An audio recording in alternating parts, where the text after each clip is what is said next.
Several prominent Catholics are voicing their support for Kansas City Chiefs kicker Harrison Butker. This after his commencement address at Benedictine College in Kansas touched on some hot-button issues and drew some criticism.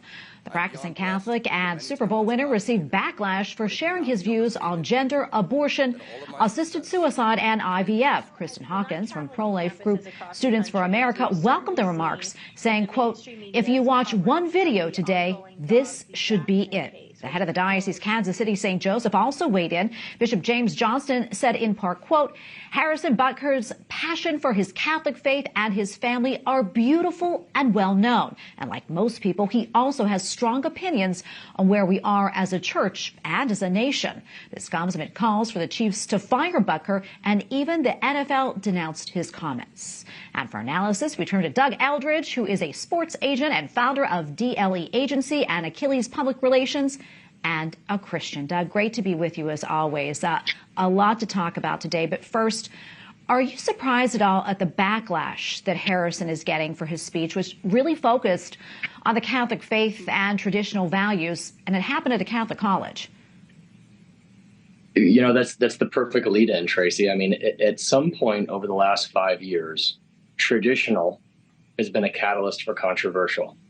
Right? Vanilla became the rocky road of ice cream choices, as if it was controversial or on the peripheral.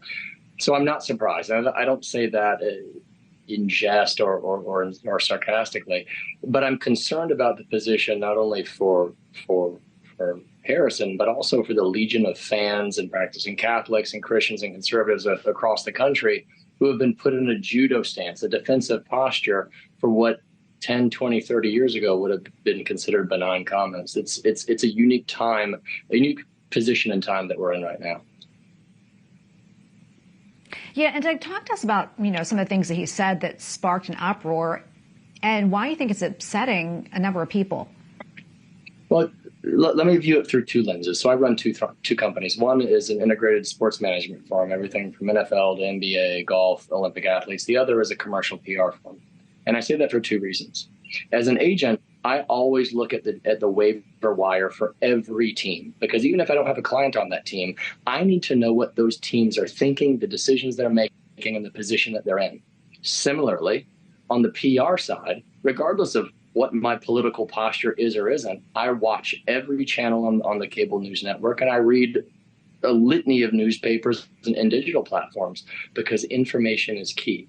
And here's what's concerning.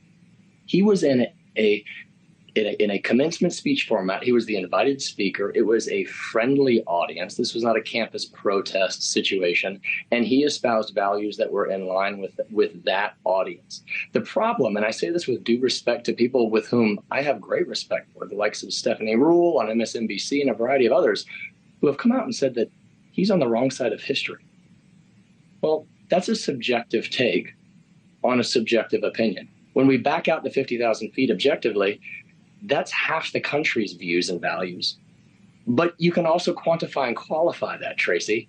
He now has one of the best-selling jerseys in the NFL, a kicker, albeit a three-time Super Bowl winning kicker.